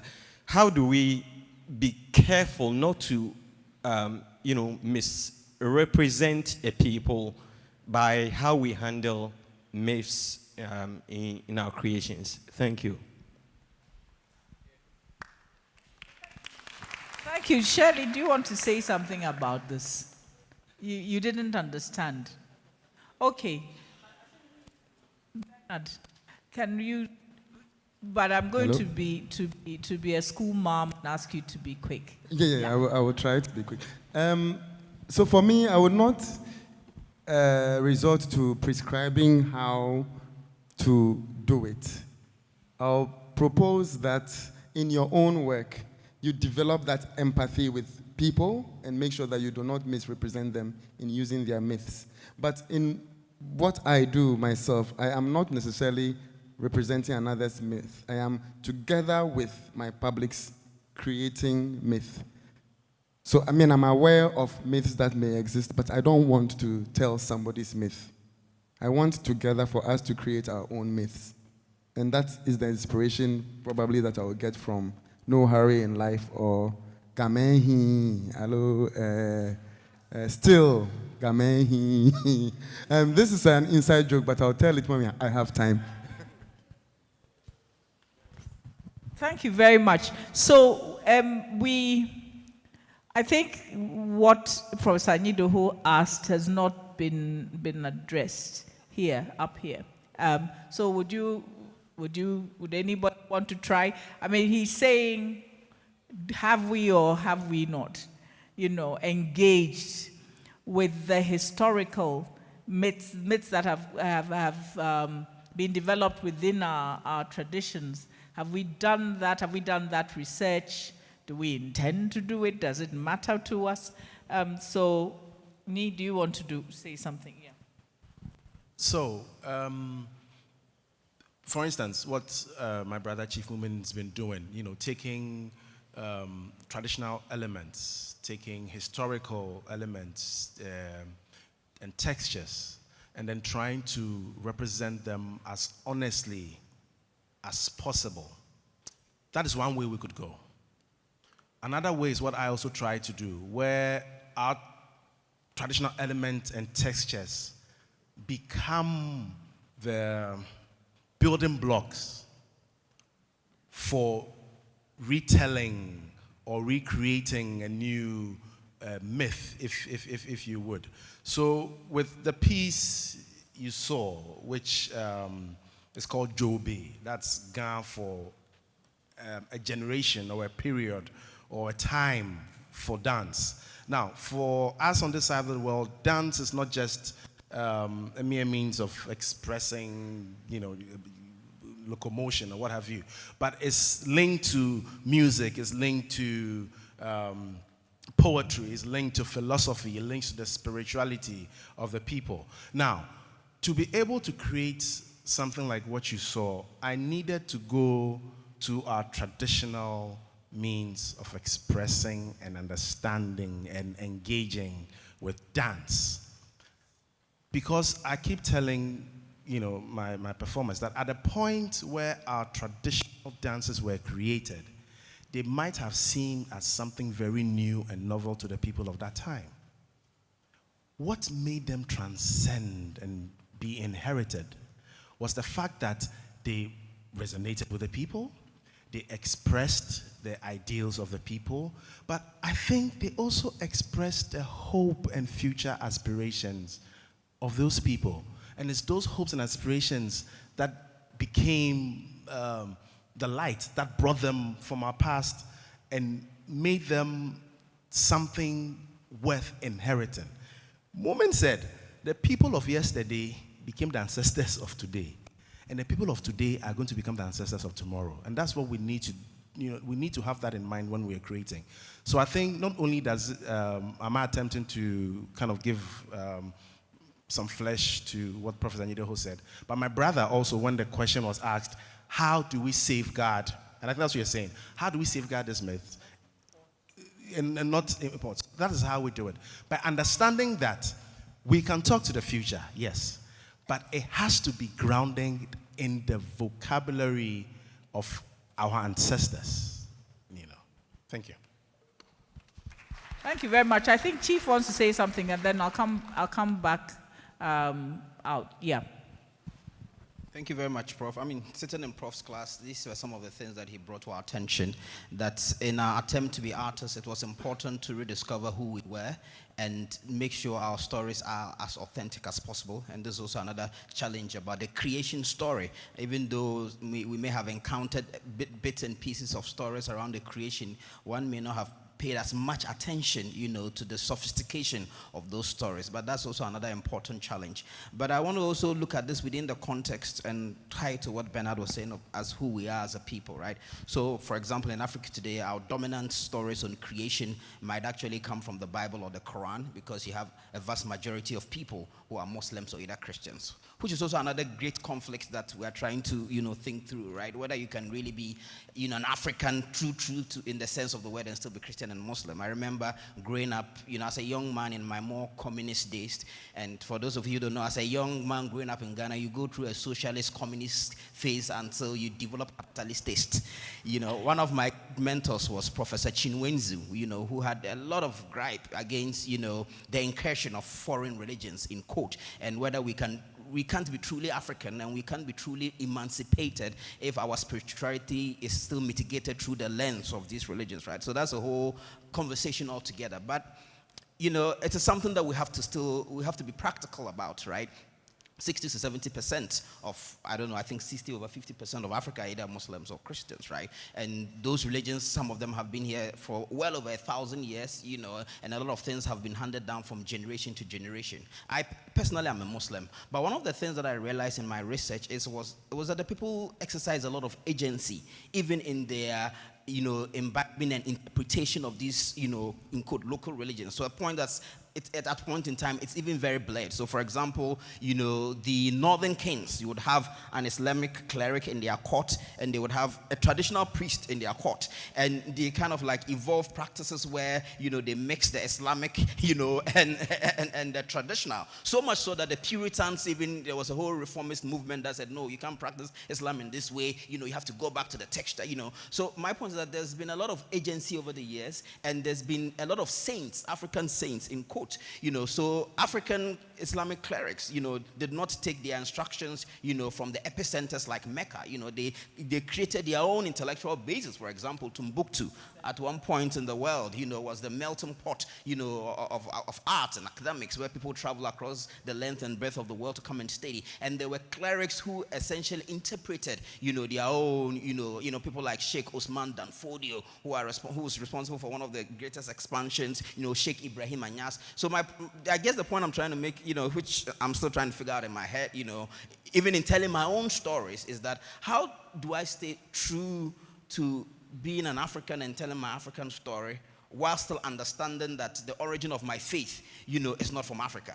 But essentially, one of the easiest way I try to look at that is that, to be frank, the history of the world is really a history of fusions, right? They will tell you that the Egyptians may have learned from other people, the Greeks learned from the Egyptians, the Romans learned from the Greeks, our modern civilization in quotes from the European lens, so you'd see that our societies are mixed and culture and interlinked. And some of the creation stories of Africa, some Pan-Africans will even argue that they are actually the stories that have found their way into the Bible and then into the Quran, which came later. So it's still something that one is trying to, wrap their head against, but at least I come from an understanding that there's a lot of fusion that has been happening. My great-great-great-great-grandfather was actually a Muslim, right? So a lot of things has been passed on from generations, and much as I may not be able to repudiate that tradition that, I took, I also understand that there have been a lot of agency that they exercise over the years, and I try to balance all of these things. I may not find a perfect balance, but heck, the world is all about conflict, and we'll continue to engage in that conflict until we never find a resolution. But the years go on. Thank you very much. Yeah, oh yes, over there. Yeah. Oh, there's some, sorry. We'll come back here. Yes, a lady, no less. We have to come back over here. Yes, please. Thank you very much. My name is Daniel Apieji. When Neil was speaking, he made mention of Edinkra symbols. And one of the Edinkra symbols that we know is the Sankofa. Going back, return, and take it. I just want to find out from the panelists, do they believe in this debate that is going on, that no one creates in a vacuum, and that every creativity is based on something that has happened? In fact, the Sankofa symbol is not only in the past. It's supposed to be time trinity, yesterday, today, and tomorrow, meaning our past joins us in the present and projects us into the future. So I just want to find out, do you believe that all the creativity, everything that you're doing is based on this Sankofa ideology? Thank you.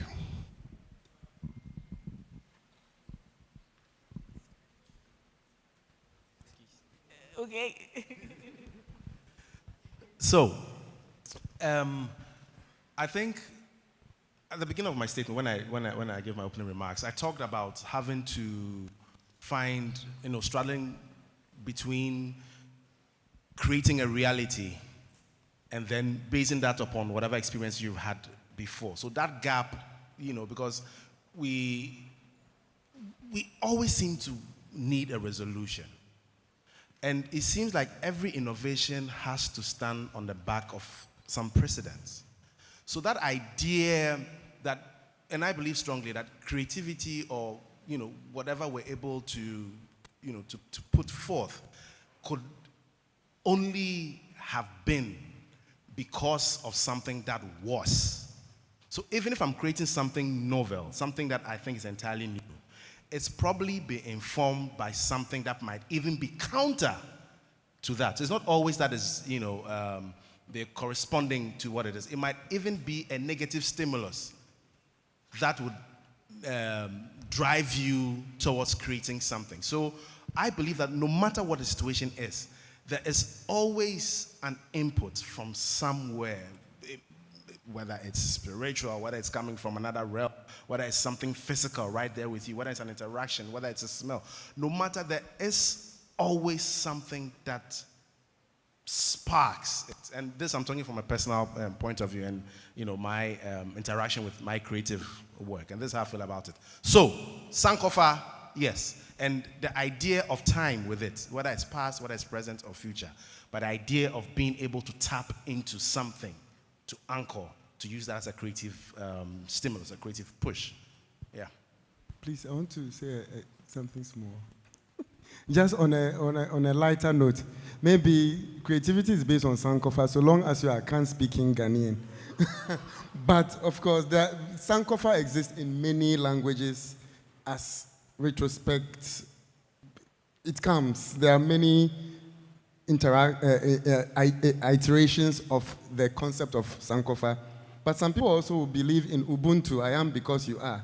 So there are many things that we share. And so what I don't believe in is giving names to things. I think that we roll and bump into things and then things become things. But as Sam said, things also could be the opposite of things.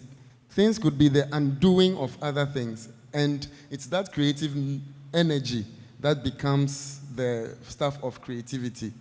And so maybe we are interpreting Sankofa, but maybe it's something else.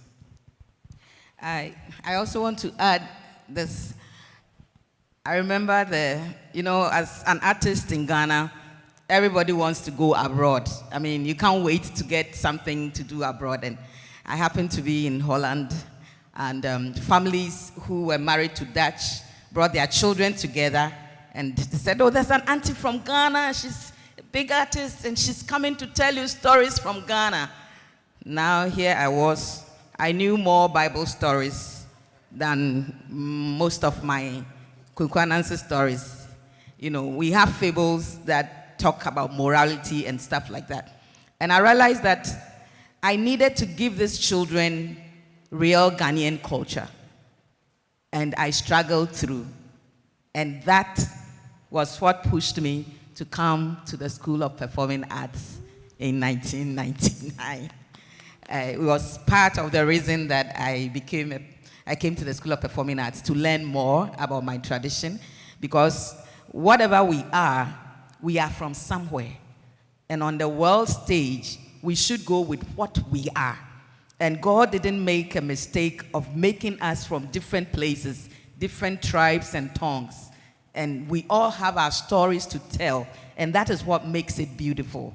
We all have our different meats, but at the end of the day, human beings are human beings. We all fear the unknown. We all think about life after death. And these are the things that shape how we live today, because we think of tomorrow. Thank you. Thank you. Thank you very much. We're going to be rounding up, but we had a hand over there. Yes, please.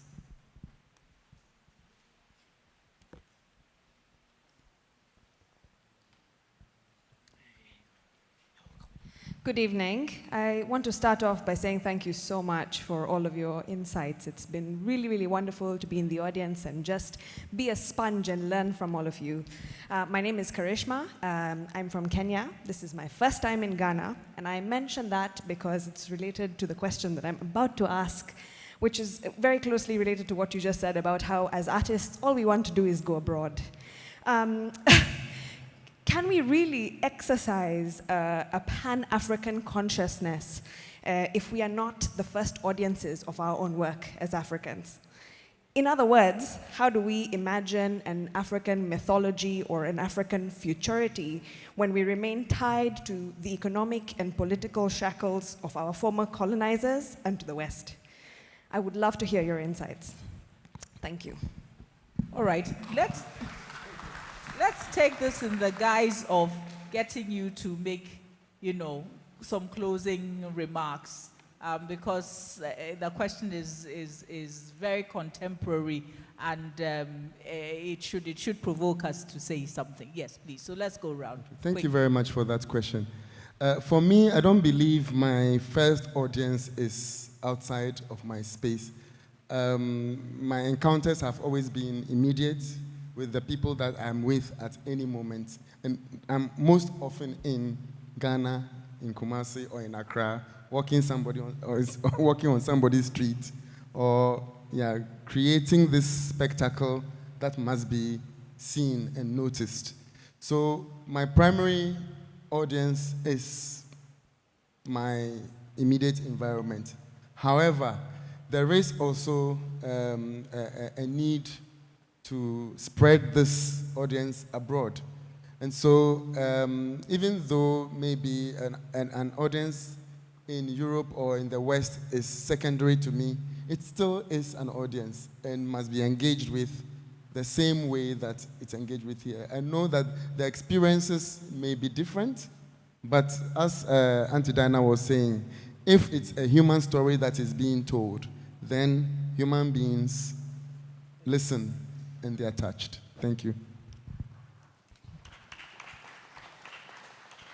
Okay, so in summing up, I think I will touch on a few things. In filmmaking, I got to learn very quickly that as much as we want to be able to sell from our history, we want to be able to tell the stories that, is embedded in our history, the stories of our ancestors.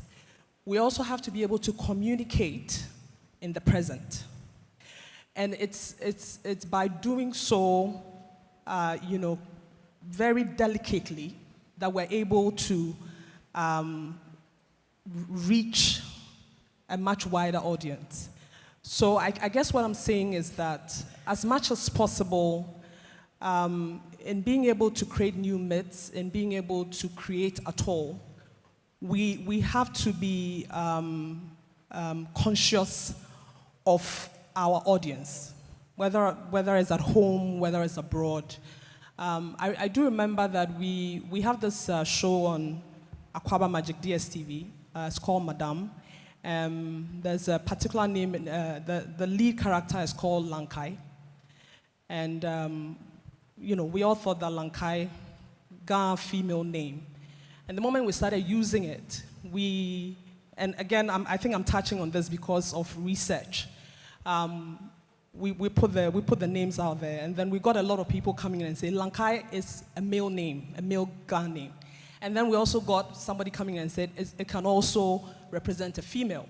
And then we also got to know that you have Lakai, then you have Lankai, And so we realized that, the education is there, and we do need to do our research. But in being able to present Lankai on television for people to even be interested in it at all, there has to be quite a number of other things around telling the story that will communicate well with our audience. And so it has to be a nice mix to be able to continue to create new myths and be able to tell our story. Thank you. Thank you, Chief. Yeah, thank you. I think that your question is especially relevant when we look at arts in the commercial space, right? Because essentially the artists must eat. So you're looking at where the biggest audiences are, or those with the purchasing power, to patronize your arts, which has been, even in the world of literature, criticisms about how probably African novels in times past tended to probably speak to a particular gaze, maybe a more European gaze, right? So I think that the way you mitigate that is that, first of all, you have to find local champions,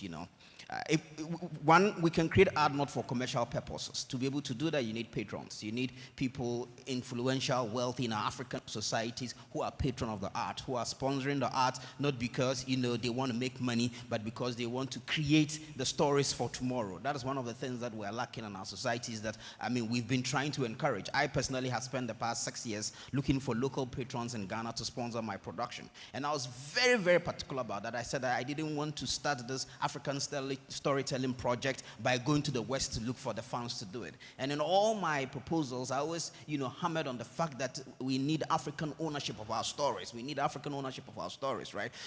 That's why probably Prof said I persevered. I go to places and they tell me, your product is great. It will sell abroad. Why don't you go and start looking for, I'm like, funding them. I'm saying, no. I have to start locally. I have to build locally. I have to get local acceptance from local audiences even before it travels. But these days, too, there's an opportunity in the African diaspora, the African and Black diaspora diaspora generally has widened with more economic purchasing power. So in your proposals, you write that Africa and its diaspora are an important market for what you're doing. So for me, I think one, we need patrons of the art. I can't say it enough. Whenever I get a chance to talk to business leaders in Ghana, you take care of your family, your extended family, you give to your church and your mosques, and that is it. We are saying that, okay, also have endowment, for the university. We should be able to have, a rich person in Ghana who says, Prof, I see, do I want to give you money to complete our auditorium, right? And they can do that. But it's about, it's a mindset, it's a mindset. And I tell my colleagues, that the few of us, at the risk of sounding self-serving, a few of us who will become millionaires in the future, amen to that, we should not lose focus of the responsibility that we have to give back to our society, because almost all the endowment funds, almost all the grants that we get are from abroad, right? There's a need to be able to develop our own local funds. Will not happen if we do not change our mindset and be alive to those responsibilities. Maybe the current rich people are at lost cause. But the future ones who are coming up, it's important for us to be able to conscientize them to become great patrons of the arts so that people can create without worrying about, the gaze of an empowered audience, economically empowered audience. Thank you. Obviously, you weren't expecting there to be any rich people in this audience. Yes. Yes. So I'll start my remarks by saying something I like to tell myself a lot. Okay, so I tell myself, my superpower is that I'm an artist. What's yours? And I think it links perfectly with what the question was, because it positions the artist at the center of not only development, but at the center of curating and directing what the future of your community would be. This position is not new, because the artist in the traditional setting was a philosopher, was a religious leader, was the custodian of everything that was happening. We have inherited that power. And we have also inherited the responsibility of helping shape what the future might be. But one thing we have to understand, the circumstances that created my father, who created his works, is not the same circumstances that has created me and is going to create my works. If my late father was alive now and had to redo some of his productions, I'm sure there will be certain elements that would have changed to reflect his position and change in time. I, in 2 seconds, can halfway choreograph a piece just between him and I by sending me what the scene, we did that with Mansa Musa, texting me what the scene is, what he thought and what his vision was the scene, the scene was. I'll reflect back, and Juju will also do that with music. We'll reflect back before we even go and start working with the artist. My father did not have that luxury. He probably had to wait till the next day and go to a meeting and call Prophet Anyede, who wait for them to drive to the National Theatre for them to sit. But we, in just a short amount of time, have that power to create that change. So, just step back a bit and settle to what she's saying, what her question was. Creating an identity for the future, it's going to be a negotiating endeavor that is going to be full of many successes and many failures. But that process is important. Like Chief has said, we are always interacting with conflict, and we always would have to find a resolution. It might be the best at that time. It might be not. It might be what is needed at that time. It might be not. It might be what is needed for the future. It might be not. But the thing is that we cannot stop, because every mistake is a beautiful opportunity for us to do course adjustment.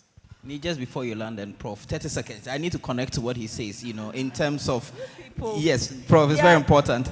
collaborations for us is one of the ways we can go around cost issues, right? I couldn't have done all that I did. I mean, our production had about 200 casts, right? If we're actually going to pay people what they really deserve, there's no way we could have done that production. But I told them, look, we need to prove a point to these Ghanaian investors that, look, we are capable, we can create a product. And I mean, I worked with almost 20 directors, 3 choreographers, 4 music people, 2 main directors, and all of that. So in addition to all the cast and crew, and everyone agreed to come in for us to work together, at a reduced cost to be able to produce. So we put a value to what we had produced, and actually the amount of money we had gotten, and the value was about 80% of the amount of money we had gotten. So one of the ways we can also go about these whole economic issues is collaborating to create content that can then serve as a springboard for us to encourage more people locally to pay for what we're doing and invest in it. So thank you, Nee, for being a great collaborator. Thank you. So I will conclude with this fact that in today's world where technology has advanced and our children know more than we do, as creative people, we need to consciously create myths that will be relevant to the needs of society now. I mean, there's nothing new under the sun. Let's look at the old ones and see how we can adapt to meet the needs of our current society. Thank you. Thank you all very much. So, ladies and gentlemen, we've come to the end of our panel. What I would say is that it seems to me that with the world in flux in the way that it is, we are propelled to try and find an anchor somewhere, and to try and go beyond our personal selves to see what in the world is going to be happening. I mean, are we going to be, climate change? Is it we burning down, or what are we going to do about that? How can we get ourselves into a position where we will have the strength and the courage to try and do something about climate change, or to try and do something about the kind of divisions that I mean, you find, such opposition in politics and so on all over the world. I don't know what your countries are, but here it's, anyway, we won't go there. But United States, everywhere. So what I'm saying is that, this is a gift to us, is the urge to try to understand and to try to deal and confront the chaos that we find ourselves in. And we're counting on you, all of you, to perform a new way of looking at things, to perform a way out, to show us where to go. And your societies are looking up to you.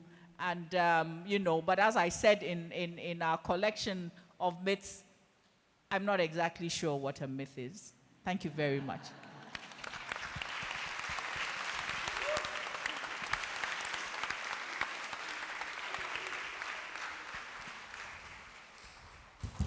Thank you all so very much. It's been a wonderful discussion.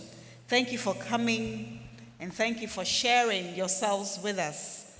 Thank you so much.